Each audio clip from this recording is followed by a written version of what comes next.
안녕하십니까, 이진우입니다. 이번 주에도 러시아와 우크라이나의 지정학적 리스크 때문에 시장 변동성이 클 걸로 전망되고 있습니다.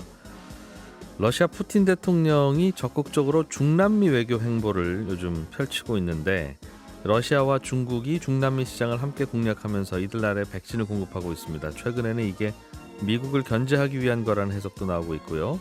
이 복잡한 국제정치의 흐름, 이것이 자금 시장에 미치는 영향, 오늘 센터뷰 시간에 살펴보겠습니다. 국내 코로나19 누적 확진자 수가 200만 명을 넘어섰습니다. PCR 검사 결과 양성이 나와도 지금 방역당국에서 자가격리 외에는 해줄 수 있는 일이 없다고 하죠. 이 때문에 원격 의료 플랫폼이 생각보다 도움이 된다고 하는데, 오늘 블루칩 신기주 시간에는 코로나19 이후에 정부가 한시적으로 허용한 비대면 진료 서비스, 원격 진료 플랫폼들에 대해서 살펴보겠습니다. 손에 잡히는 경제 플러스 광고 듣고 시작합니다. 우크라이나에서는 전쟁 위험을 고조시키고 있는 러시아가 요즘 중남미 국가들과는 또 적극적인 외교를 하면서 눈길을 끌고 있습니다. 러시아의 생각은 어떤 것인지, 시장에는 어떤 영향을 주는 뉴스인지, 오늘 NH투자증권 신환종 FICC 리서치 센터장과 함께 들어보겠습니다. 어서 오십시오. 네, 안녕하세요. 우크라이나에서는 전쟁이 난다 안 난다 뭐 하루하루 뉴스가 달라요. 네. 뭘 어떻게 보고 계십니까? 이건 만약에 제가 푸틴이라면 어떻게 할까? 이렇게 고민을 할 겁니다. 지금 뭐 전쟁을 직접적으로 이제 침공하게 되면은 엄청난 제재가 들어올 거고, 그동안 쌓아왔던 여러 가지가 또 어려워질 수도 있는데, 경제 제재가 들어오면, 경제제가 심각하게 들어오게 되면 그래서 전쟁을 했을 때 실익들을 이런 걸 한번 생각해 보겠죠. 제 생각은 직접적인 뭐 과거와 같은 침공 이런 것보다는 돈바스 지역의 반군을 지원을 강화해서, 지금 반군 정부군 싸우고 있죠. 돈바스라는 게 우크라이나에서 러시아 쪽에 가까운 땅이죠. 네. 거기에는 사실상 러시아랑 친하게 지내고 싶은 그분들을 반군이라고 하더군요. 그렇죠. 그러니까 러시아 사람들의 디아스포라라고 하는데요. 외부에 있는 러시아 사람들. 예. 이게 그 우크라이나에 예전에 하나의 소비에트 연방이었기 때문에 많이 있었는데, 예. 거기 살고 있는 거죠. 그 사람들을 주축으로 러시아어를 사용하는 사람들. 우크라이나 동부 남부 쪽에 있는데, 특히 동부 쪽에 이 사람들은 러시아 계열이기도 하고, 자, 그쪽 반군에 지금 정부군과 반군하고 이제 싸움이 다시 이제 교전이 붙었는데, 이 반군을 지원해서 세력을 강화시키는 방향으로 하면 우크라이나가 실은 분쟁 상태에 들어가고 나토 가입 어려워지고, 뭐 이렇게 되면은 굳이 나토 가입 뭐 방어할 수도 있겠고, 그래서 직접 전쟁보다는 다른 방식으로 얻어내려고 하지 않을까, 그런 생각을 갖고 있는데요.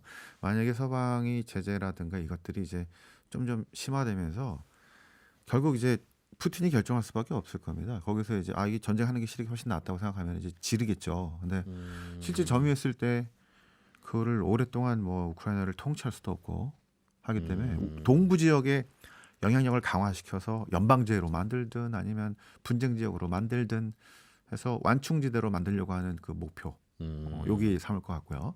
그다음에 또 하나는, 저는 푸틴의 목표가 뭐냐, 사람들이 솔직히 이렇게 여러 가지 일들을 벌이는 이유가 뭐냐, 강한 러시아 부활, 요게 목표인 것 같아요.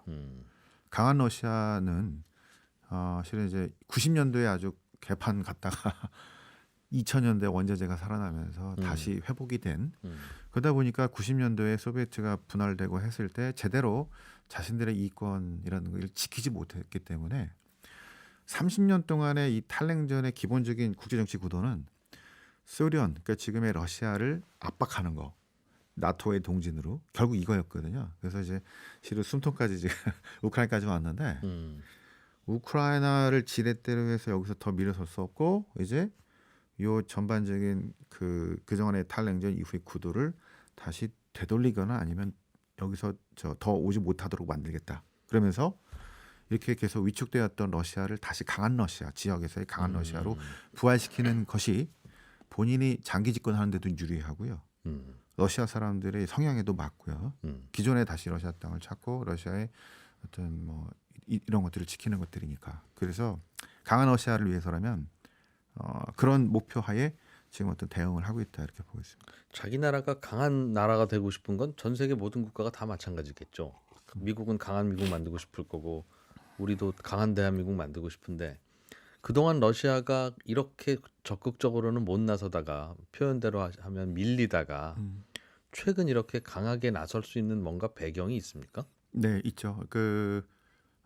90년도에 그 소비에트 붕괴되고 나서 10년 동안은 너무너무 힘들어서 그들이 스스로 그 모라토리엄도 나섰고 심지어 90년대는 엄청난 하이퍼 인플레이션도 있었고 영아 사망률이 이게 어떤 국가의 척도기도 한데요. 신생아 사망률이 나이지리아랑 동급 정도로 내려갔다가 그 말은 국가의 보건 체계가 사실상 완전히 무너졌다는. 붕괴됐고요. 그다음에 하이퍼 때문에 일반 사람들도 완전히 그 진짜 거지가 돼버리는 이런 상황까지 갔다가 원자재 가격 살아나고 이제 푸틴의 초반에 어떤 정치적인 안정성 이걸 통해 가지고 지금 외환보유가 한 6,500억에 신용등급 트리플 B 마이너에 그리고 상당한 뭐 타이트한 어떤 정치적인 안정성을 갖고 있는 나라로 회복이 됐는데 그게 석유값 안정되고 러시아 입장에서는 안정되고 우리 입장에서는 좀 오른 이제 그 결과예요. 그것도 있고요. 예. 초반에 그 이제 2000년 초반에 신흥국들이 뭐를 했냐면 원자재 가격에 의해서 너무 나라가 휘둘리더라. 그러니까 안 되겠다. 있을 때 이 외환 보유고 국부 펀드 이런 거를 쌓아두자 해서 엄청나게 쌓아뒀죠. 석유 팔아서. 네. 그러면은 안 좋을 때 좀 쓰면 되고. 그래서 실은 지난 14, 15년 이후에 유가 하락했을 때 그걸 버텼고요. 그죠? 그런 식으로 이 시스템을 정비를 잘해놨다 이렇게 보시면 될 것 같습니다. 그 에너지 가격 흔들림에 별로 나라가 영향받지 그렇죠. 않아도 되는. 그렇죠. 그냥 평소에 쟁여두는 저금하는 건데 그걸 이제 알았어요? 그러니까 우리도 외환보유 그렇게 쌓아놓고 한 지가 실은 얼마 되지 않습니다. 외환위기 이후였죠. 2000년 또 하나는 어려웠죠. 이게 지금 러시아가 왜 다시 그러느냐가 아니고 200년 넘는 그 싸움이었다고 보시면 되는데 육상 세력과 해양 세력의 갈등이 그레이트 워라고 해서 예전에 영국 그와 싸웠죠. 이게 지정학이죠. 옛날에는 이제 그 배라든가 이쪽이 발달했기 때문에 시파워가 전 세계를 좌지우지하는데 철도하고 철도하고 뭐 자동차 이런 것 때문에 육상 세력이 확 늘어나는 소비에트의 이런 확대를 저지하는 그런 지정학적인 싸움이 거의 200년 동안 벌어졌다는 그런 측면에서 이해해 보시면 러시아는 항상 이렇게 자기의 어떤 지역들을 지키기 위해서 이렇게 나왔었다 볼 수 있습니다. 그 오랜 시간 동안 서방 세계하고 안 좋은 사이군요, 러시아는. 그래서 이제 서방과 다른 자기는 독특한 운명이라 그러고. 그리고 너네는 이제 물질적으로 이제 정치적으로 타락했고 우리는 상당히 뭐 숭고한 뭐 이런 식의 생각을 갖고 있기도 합니다. 요즘 푸틴 대통령은 중남미 쪽에도 신경을 꽤 쓰는 것 같다 외교적으로. 네. 연쇄적으로 만나기도 하고 그러고 있어요. 아르헨티나 브라질 대통령 만났고요. 네. 그다음에 통화를 쿠바하고 베네수엘라 했습니다. 예전에 그 쿠바 미사일 위기 때처럼 쿠바는 지정학적인 어떤 좋은 위치에 있기 때문에 미국의 목을 바로 잡을 수 있는 위치. 옛날처럼 뭐 그렇게 할 수도 있다는 얘기를 한번 한 적이 있죠. 베네수엘라가 요즘에 가치가 오르고 있습니다. 베네수엘라가 왜요? 거기 경제적으로 아주 어려운 나라 아닙니까? 어려웠죠. 그런데 지금 만약에 러시아가 이제 유가를 좌지우지하면서 공급을 가지고 이렇게 한다면 누군가 공급 물량을 내놔야 되잖아요. 그래야 안정되겠죠. 맞습니다. 가격이. 그래서 이제 미국의 쉐브론이 베네수엘라에서 비즈니스를 좀 하겠다라고 지금 정부에 허가를 신청한 상태고요. 이란 핵 협상 타결 뭐 이런 것들이 나오면서 물량 조절을 지금 미국이 러시아가 이렇게 한다면 우리 이렇게 하겠다. 그래서 베네수엘라하고 러시아가 혹시 연결이 된다면 러시아의 어떤 영향력을 석유 패권에 확보할 수 있기 때문에 그런 관계를 유지하는 게 있고요. 석유 공급을 우리랑 같이 보조를 맞춰서 미국을 압박할 땐 같이 압박하고 풀어줄 땐 같이 풀어주는 같은 편이 필요하다. 러시아는. 반미 국가들의 연합이기도 하지만 석유 나오는 나라 중에. 그리고 이제 브라질 같은 경우는 이제 그 볼소나로 대통령이 내부에서 좀 어렵거든요. 그래서 밖에서 이제 브릭스라고 해서 이게 원래 실은 브라질 대 러시아 대통령이 뭐 친해서 이게 아니고 브릭스 대통령끼리 이게 한 번씩 교류하는 그런 거를 그냥 하자라고 한 건데 하필이면 이럴 때 해가지고 문제인데 볼소나로 대통령이 실은 극우파 대통령이었죠. 극우파 파퓰리즘 대통령이 대표라고 볼 수 있겠는데 초반에는 미국이랑 친했는데 아마존에 대해서 친환경 그다음에 이제 여러 가지 유행 단체에서 이게 아마존을 경제적인 개발로 훼손시키고 하니까 비판을 많이 받았거든요. 서방 세계가 브라질의 아마존 개발을 네. 비판한다. 네. 예. 그래서 브라질 니네 마음대로 할 수 있는 게 아니다. 그래서 이번에 러시아가 브라질은 아마존 니네 거지. 니네가 맡아서 하는 거지 뭐 하면서 이렇게 지지도 해주고. 저 브라질한테 대통령이. 브라질한테 뭐라고 하지 마라. 그래서 이제 볼소나로 대통령 그래서 이번에 기후 변화 때 우리 아마존 경제 개발을 좀 적당히 하겠습니다라고 양보는 했는데 이런 것들이 이제 위신도 약화되고 하는 거고.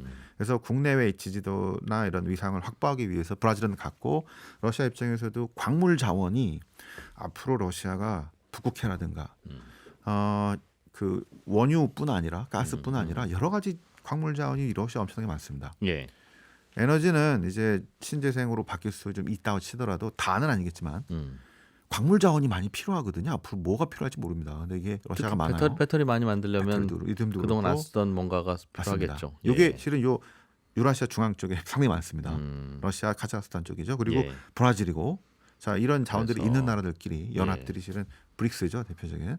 이런 것들을 외교를 강화하겠다라는 측면으로. 야, 예전에 석유 나오기 시작할 때 오펙 만들어질 때 분위기와 네. 비슷도 하네요. 그럴 수도 있을 것 같고요. 이제 러시아, 브라질 그 등등 반미 연합. 예. 연합으로 이렇게 될 가능성이 있는데 왜냐하면 중국이 이제 거기 등장하는데요. 네. 중국도 브라질, 멕시코, 중남미에 투자를 많이 했죠. 예. 왜냐하면 중국이 에너지나 여러 가지 그 원전이 부족하기 때문에 예. 호주든 뭐 브라질이든 아프리카든 이거를 많이 갖고 오려고 노력했지 않습니까? 근데 중남미의 핵심 국가로 투자가 집중이 된 나라가 중국의 투자가 집중된 나라가 브라질입니다. 브라질만 거의 한 700억 달러 이상 투자됐고요. 나머지는 해봤자 한 20억 달러, 10억 달러 이거밖에 안 됩니다. 왜 그렇죠? 브라질이 제일 크고 일단 대두. 네. 미국이랑 대두 갖고 이제 무역 전쟁 이제 브라질로. 예. 그다음에 호주랑 관계 안 좋으면은 이제 브라질에서 광물을 네. 그 대안으로서 상당히 중요한 지역이기 때문에 백신을 갖고도 예. 지금 중국 백신을 쓰자 말자 그거 썼더니 안 좋더라 뭐 이거 갖고 지금 한 2년 동안 싸웠거든요. 브라질 안에서. 네. 예. 아마 이번 대선도 그렇고 아마 브라질 정치판도 친미파 또는 친중파 이렇게 해가지고 심각하게 그 이런 싸움들이 벌어지고 있고 브라질 수출에서 중국이 차지하는 비중이 너무너무 높아져서 특히나 그렇습니다. 한 35% 정도 됩니다. 우리나라하고 처지가 비슷하네요. 브라질이 멀리 떨어져 있는 나라인데 비슷합니다. 예. 네. 미국 쪽하고 친해야 되냐 중국이랑 친해야 되냐를 놓고 그 중남미의 두 번째 큰 나라인 멕시코는 네. 중국 수출은 거의 2%밖에 없고요. 거기는 완전히 85%가 미국. 거기는 그러니까, 남미의 일본이군요. 맞습니다. 그러니까 이제 중국이 굳이 멕시코는 뭐 니카라구아, 뭐 우나나 뭐 이렇게 되는데 역시 핵심은 브라질이 될 것 같고요. 그래서 이제 브라질 대통령은 곧 좀 이용하려고 하는데 예. 아마 올해 대선 연말에 있는데 이제 쉽지 않은 이런 상황이 펼칠 것 같습니다. 브라질은 얘기 나온 김에 네. 우리나라에 브라질 채권 투자한 분들이 꽤 있어요. 연 10% 가까운 이자를 주면서 심지어 비과세입니다. 네. 그러니 원금이 0이 돼도 뭐 10년 이자만 받으시면 그게 거의 원금 아니겠습니까? 그렇게 해서 많이 팔렸는데 브라질 돈 가치가 떨어지면서 이거 뭐 이자 받아봐야 오히려 원금 무너지는 게 더 크다는 고민도 요즘 하고 계시죠? 네. 그래서 그거는 지금 시간이 많이 필요하기 때문에 예. 다음 기회 때 말씀을 드리고 좋은 수익을 줄 때가 있고 예. 엄청나게 떨어질 때가 있고 그래서 브라질 한번 돈 투자해서 가치가, 예. 10년을 가져가는 게 아니고 투자가 할 만할 때가 있고 예. 뭐 한 2016년에서 19년 그다음에 지난 2년 되게 안 좋았고 그다음에 이제 앞으로 금리가 이렇게 올라가서 그 투자 타임이 만들어질지 그런 예. 장기 보유가 아니라 그 투자 기회가 되는 금리와 환율을 분석해서 그때 이렇게 단기간으로 투자하시는 게 맞다고 볼 수 있겠고요. 그거는 아마 다른 기회 때 말씀을 드릴 수가 있을 것 같습니다. 알겠습니다. 중남미 시장의 혹은 그 국가들은 그러면 미국 쪽이랑 친할지 러시아, 중국이랑 손잡을지에 대해서 계속 갈등하고 있는 거예요? 그 갈등이라기보다는 그걸 예. 이용하는 거죠. 그러니까 중남미는 미국의 뒷마당 그렇습니까? 예. 멀러 독트린 이후로 함부로 이게 또 지정학적으로 전체적으로 그렇게 핵심 지역이 아니어서 예. 그랬는데 이제는 이쪽 지역의 지원까지도 중요한데 어떤 강적이 중국이라든가 소련이라든가 이런 그런 게 없으면 미국이 중남미 잘 지원 안 해주고요. 예. 중국이라든가 뭐 이게 나타나면은 지원을 좀 많이 해주고 그래서 입장은 둘 다 한번 지원을 받겠다. 나라들끼리도 그거를 질투심을 이용하겠다. 유발하는 게 제일 좋은 네. 전략이다. 지금 그렇게 하고 있는 것 같습니다. 미국은 그럼 거기에 대해서 좀 심기는 좀 불편할 거고. 불편하죠. 예, 여기를 확고히 해야 되는데, 네. 근데 지금 이제 침투가 많이 된 상태, 특히 브라질 같은 나라. 그래서 그래서 아마 이제 신경을 많이 쓰고 있고요. 트럼프 때 또 그 중남미 정책들이 좀 별로였기 때문에 예. 바이든 대통령 때는 중남미에 대한 좀 적극적인 정책들을 많이 특히 이제 바뀌어가는 이제 뭐 기후 협약 또 친환경 뭐 이런 것들에 대해서 이 지역의 그 환경 요소로 중요한 데 많잖아요. 아마존도 그렇고. 예, 예. 근데 그런 것들이 지금 그 저개발 국가에서 지금 빨리 개발을 해야 되는 국가이기 때문에 그게 잘 안 통하거든요. 환경이 중요한 나라들이 아니죠, 사실 그 나라들은. 근데 그 엄청난 지구의 허파가 거기 있는데 아니 그럼 이 허파를 사가시든가.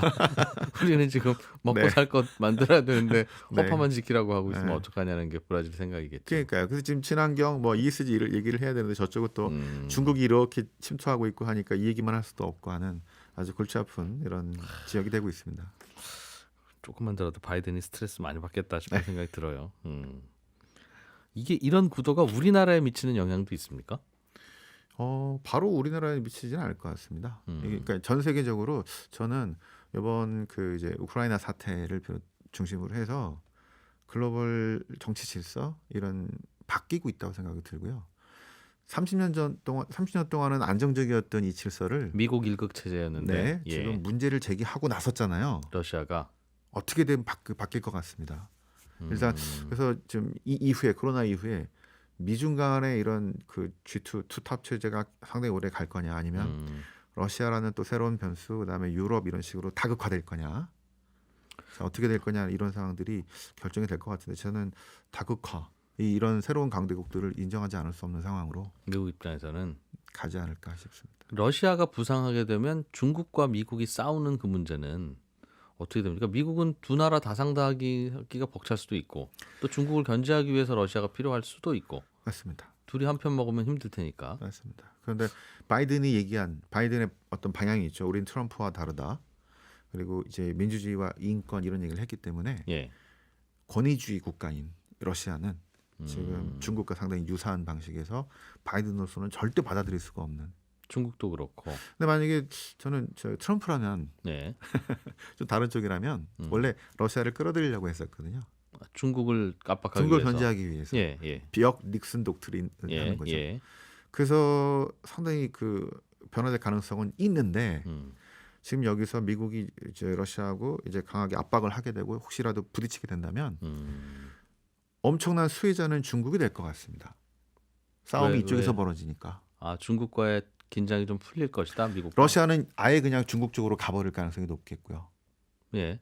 적은 나의 친구니까. 네. 그리고 미국의 많은 자원들이 실은 여기서 소진될 가능성이 있어서 러시아 쪽에서. 네. 그래서 중국이 지금 뒤에서 웃고 있는 이 지금 현재 상태나 만약에 어떤 갈등이 좀 고조됐을 때에 예. 지금 웃고 있는 사람은 가장 많이 웃고 있는 사람은 지금은 중국인 것 같다. 미국의 시선이든 에너지든 분산이 되니까. 네. 그래서 푸틴도 그거를 원하고 있지는 않을 거라고 생각합니다.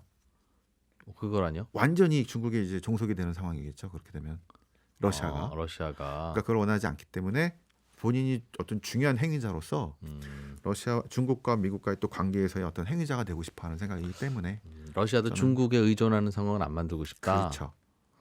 반대로 러시아랑 미국과 이쪽에 손을 잡으면 중국이 되게 어려운 상황도 만들어질 수 있거든요. 나중에는. 그래서 트럼프가 러시아랑 친하려고 그랬었죠. 네, 그래서 앞으로 나중에 구도는 모르겠습니다만 지금 바이든의 스탠스로는 받아들일 수 없기 때문에 지금은 일단은 미국이 러시아와 중국을 상대로 하는 이런 작업이 되고 중국이 지금 웃고 있는 상황이 되지 않을까. 될지 모르겠네요. 그 앞으로는 이 지정학적인 문제가 아주 심각해질 그러겠어요. 것 그냥 한동안 조용했었는데 네. 그냥 미국이 대장하고 다들 네. 그냥 조용한 그런 상황에서 그래서 유가나 이런 원자재도 예. 막 긴장이 높아졌다가 빠지는 과거의 패턴들이 아니고 계속 텐션이 좀 유지되면서 오래 갈 수도 있는 많이 이런 내리지는 상황들이. 않을 것 같은. 네, 그러다 또 뭐 생기면 또 올라가고 그런 그럴 수도 상황들이 있겠네요. 반복되면서 시장이 이제 그 경제적인 것 외에 변수들이 많은 거죠. 정치적, 지정학적 뭐 예. 이런 거, 거기다 전염병까지. 어떻게 될지 모르겠습니다만 원자재나 곡물이나 이런 거는 내릴 가능성보다 앞으로 오를 가능성이 더 많겠네요. 그건 확실하겠네요. 잘못하면 우크라이나, 러시아 둘 다 그 밀 같은 거 수출 많이 하는데 네. 중동 지역이 실은 취약한 게 아랍의 봄이 취약한 게 그 밀 가격인데요. 식량 가격 오르면 또 그 동네 네, 또 정정이 이슈가 날 수도 불안해지죠. 있겠고. 예. 자, 그런 것들이 지금 역결돼 있어가지고 원자재 쪽의 이슈들을 잘 보시면서 이제 투자하시면 돼요. 원자재는 좀 오르는 쪽으로 생각을 해보자. 원자재는 지금 많이 올랐는데요. 네. 이게 쉽게 빠지지가 않을 것이다. 올랐다 내려갔다 또 튀는. 자, 이런 상황들이 좀 걱정되는 상황이라고. 집값 같군요 또. 나라들 싸우는 거 보면 예전에 어릴 때 아이들 싸우는 것도 비슷한 것 같아요. 어디 네. 쟤랑 사이 안 좋대 그러면 너 나랑 친하자 뭐 이러고. 네, 맞습니다. 재미있게 좀 들여다봐야 되겠고 자주 보셔야 되겠습니다. 네. 네.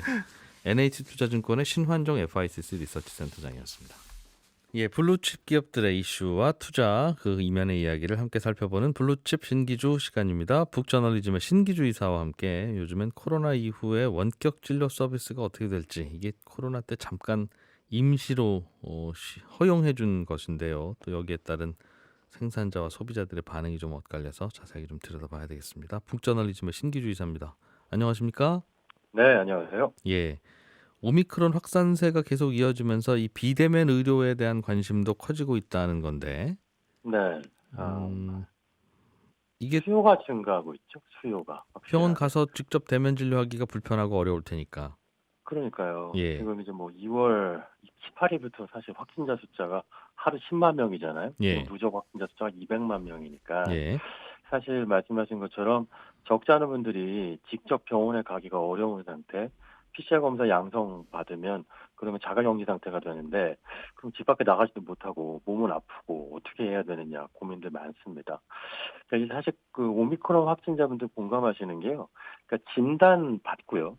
그다음에 치료가 될 때까지 사실상 거의 혼자 해결해야 된다는 거예요. 경험해 보신 분들은 많이 아실 텐데 예.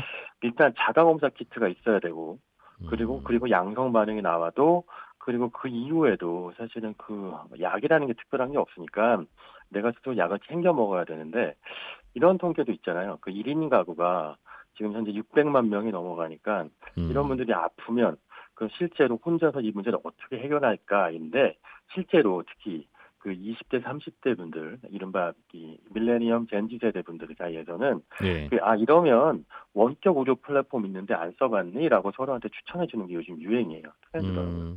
그러니까 그런 대표적인 플랫폼 중에 하나가 이제 닥터 나우라고 하는 예. 비대면 원격 의료 플랫폼이 있고 생각보다 꽤 도움이 됩니다. 예. 어떻게 하는 거예요, 그건? 그러니까 이게 모바일이거든요. 일단 예. 앱을 깔아서 그 이제 내가 어디가 아프다 이런 걸 찾아낼 수가 있는데 그러면 그 주변에 일단 그 병원과 약국 관련된 게 지도가 나와요. 예. 그리고 또 하나는 내가 특정 의원을 지정해서 그 의원한테 내가 지금 이렇게 아프다라고 얘기를 하면 한 10분 정도 안에 그 전화가 와요. 그래갖고 통화를 해서 이른바 전화 상담, 처방 뭐 이런 거 받고 심지어 약국에 이제 처방전을 보내주기까지 하는 예. 이런 과정인데요. 그러니까 말씀하셨다시피 원래는 이런 게 안 됐잖아요. 비대면 진료는 원래 안 되는 거였는데 그 보건복지부가 2020년 2월부터 그러니까 코로나19가 확산된 그 직후였죠.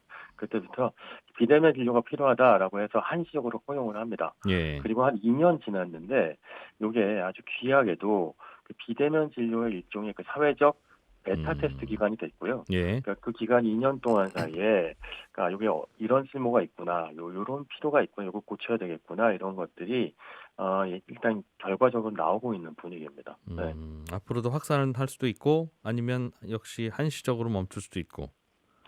이건 제도의 문제이긴 해서 예. 사실 그 수용자들 그러니까 환자분들 입장에서라면 굉장히 편리하죠. 특히 내가 1인 가구인데 정말 아픈데 어디 갈 데가 없다 이러면 그러면 이런 비대면 의료 플랫폼이 굉장히 도움이 되는데 그런데 아직 제도적으로는 이거에 대한 논란거리가 있으니까요. 근데 어쨌든 그 서비스를 하는 회사들은 굉장히 많이 늘어나고 있어요.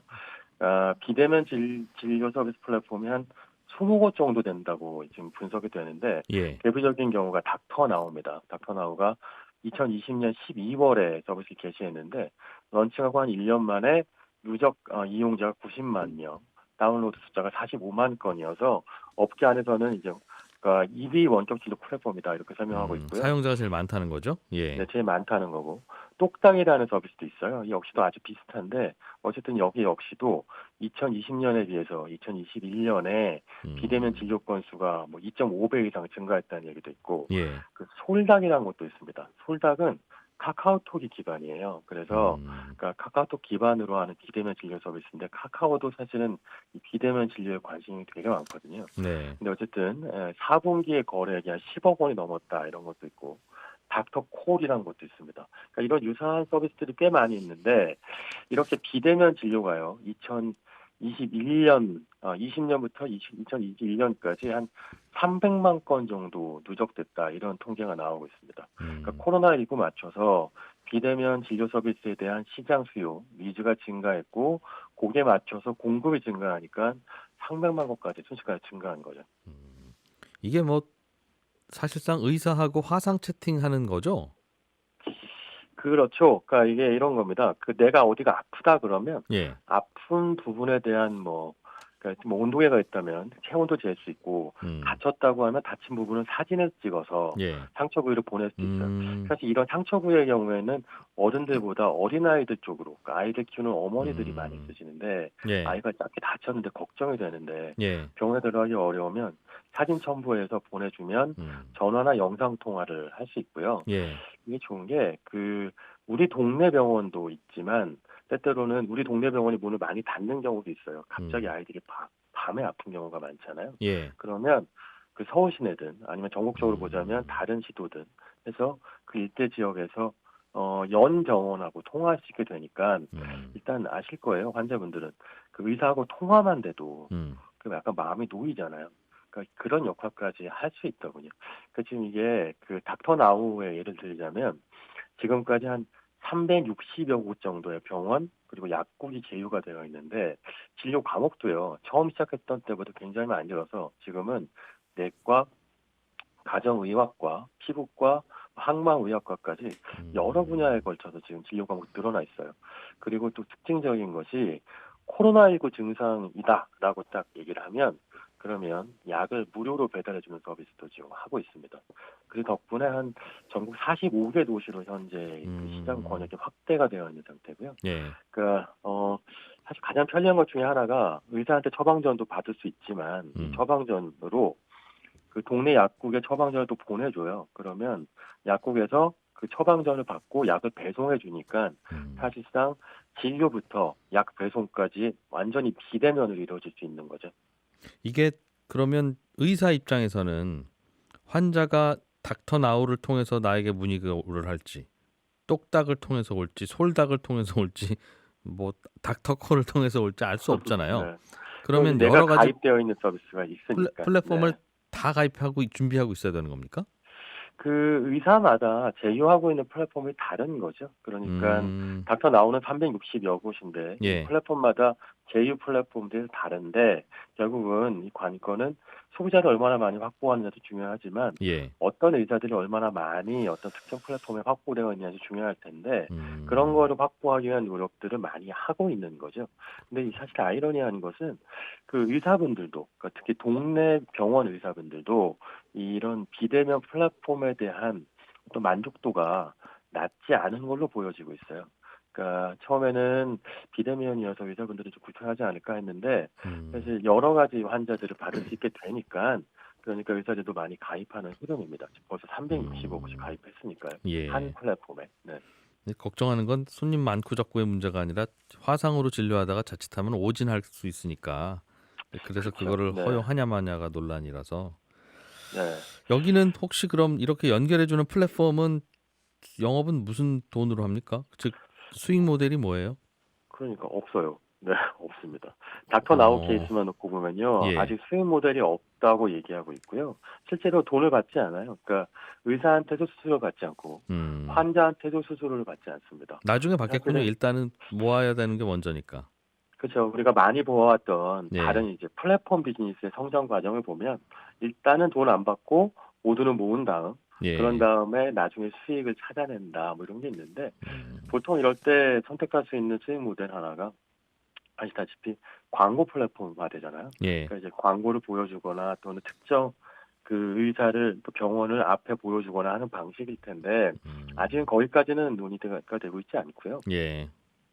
일단 지금은 이 닥터 나우만 놓고 봐도 그 소프트뱅크나 또는 또 세한창투 같은 VC들한테 한 그 100억 원 정도의 시리즈 A 투자를 받았어요. 예. 돈을 일단 받은 상태고 이걸 갖고 기술적인 부분 또는 의사를 확충하고 그 환자 연결하는 거에 집중하고 있는 상태고 예. 말씀하셨다시피 이 시장이 그 아직은 한시적으로 열린 시장이기 때문에 그 의사하고 환자의 만족도를 높여놓지 않으면 나중에 이제 여기 한시적으로 열렸다가 닫힐 때 그 사실 여론들이 그 우호적이지 않겠죠. 그러니까 지금 돈을 버는 게 목적인 상태는 아닌 걸로 알고 있습니다. 일단 시험적으로 해보면서 원격 의료에 대한 우호적인 여론을 만들어 보자. 그렇죠. 일단 써보면 좋으니까요. 네. 네. 처음에 이거 원격 의료할 때 여러 논란과 우려되는 점 중에 하나가 병원은 동네 병원으로 그냥 가는 분들이 많지만 이렇게 원격 의료를 하면 동네 병원 의사를 만나는 거나 어디 저 큰 병원에 유명한 의사를 만나는 거나 물리적으로는 같으니 다들 기왕이면 그 큰 병원에 유명한 의사를 만나려고 몰리는 거 아니겠느냐. 그러면 네. 오히려 동네 병원들이 더 어려워지지 않을까 하는 그런 가설도 있었는데. 네, 그런 고민들이 많이 있었어요. 실제로 그 오프라인 병원 가보시면 이제 비슷한 일들이 많이 있잖아요. 그냥 상급 병원으로만 많이 몰리게 된다. 그런데 이게 그 언택트 비대면 의료 시장에서 좀 다른 양상을 보여주고 있는 것 아닌가라고 하는 분석들을 많이 합니다.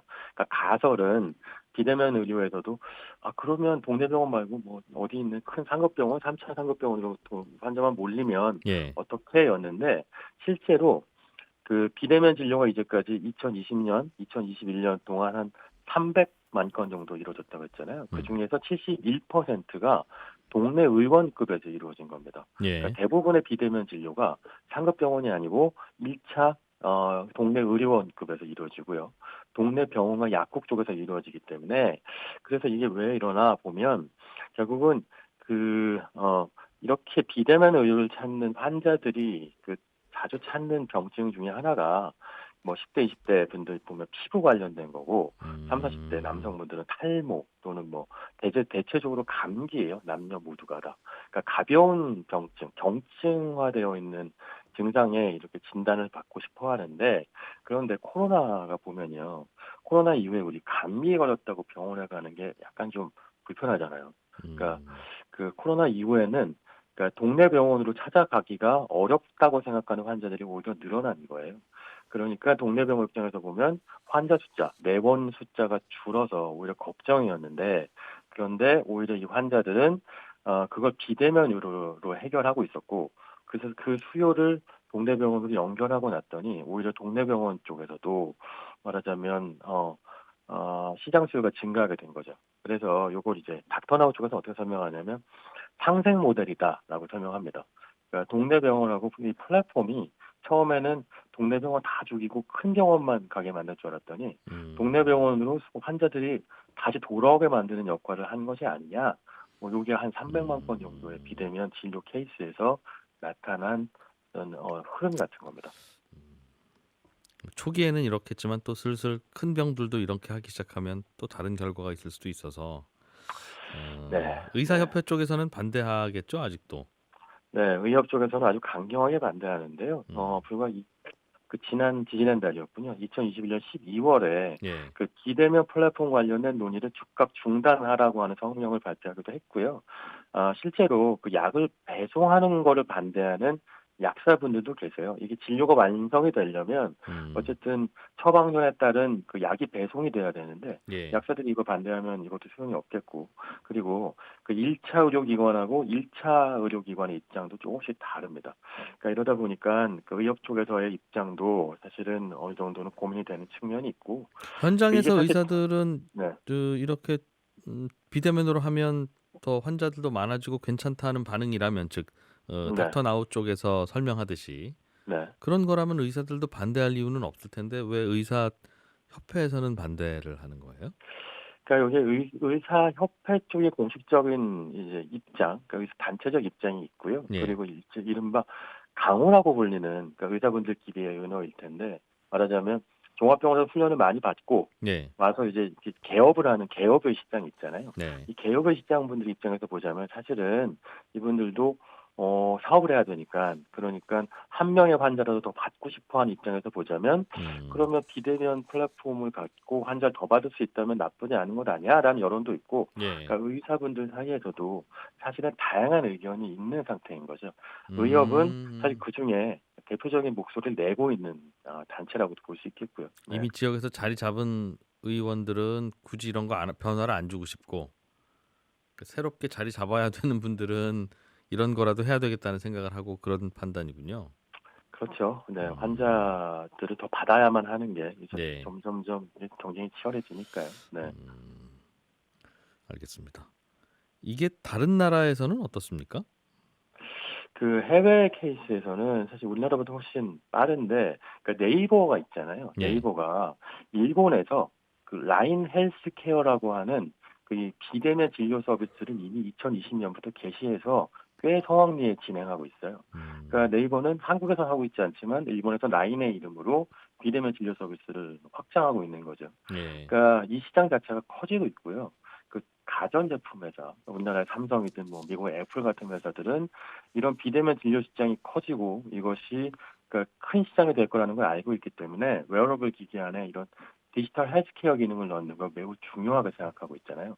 이걸 통해서 환자가 먼저 병원을 찾지 않아도 내가 차고 있는 손목시계 통해서 환자의 상태를 파악해서 병원에 가야 합니다라던가 또는 의사한테 연락이 오게 만드는 것. 이게 사실은 미래의 의료 시장이거든요. 그러니까 이런 시장을 놓고 바라보면서 이미 움직이고 있고요. 한국은 또 사실 이번 코로나 때 덕분에 일종의 베타 테스트 기간을 거치면서 환자를 위해서 좀 더 나은 방향이 무엇일까라는 것. 그러니까 이른바 의료에서 서비스로서의 의료에 대한 고민을 이제 막 시작하게 된 상태인 거죠. 이것도 그럼 정부에서는 앞으로 어떻게 이걸 계속 연장할지 아니면 이제 코로나가 대강 마무리되면 이 문은 닫을지도 미정입니까? 네, 이게 그 대선 주자들까지도 요 관련된 관심들이 있어요. 그래서 뭐 윤석열 후보는 비대면 진료를 제도화하겠다고 했고, 심지어 안철수 후보는 닥터나우 본사 방문하기도 했습니다. 이것도 좀 다르고. 이재명 후보도 비대면 진료 체험을 했는데 예. 결국은 이게 어떤 식으로든 정치권 안에서 또는 뭐 입법 과정에서 논의가 정리가 필요할 돼야 되겠네요. 텐데 예. 현재로서는 사실은 결국은 이게 알겠습니다. 감염 예방법 상으로 일시적으로 열어놓은 허용한 것은, 거죠? 다르지 알겠습니다. 않아서 언제든 닫힐 수 있는 시장인 거죠. 북저널리즘의 신기주 이사였습니다. 고맙습니다. 감사합니다. 예, 손에 잡히는 경제 플러스 여기서 마무리하고 저는 내일 아침 8시 30분에 손에 잡히는 경제에서 또 인사드립니다. 이진우였습니다. 고맙습니다. 더 깊고 더 재미있는 경제 이야기. 이진우의 손에 잡히는 경제 플러스.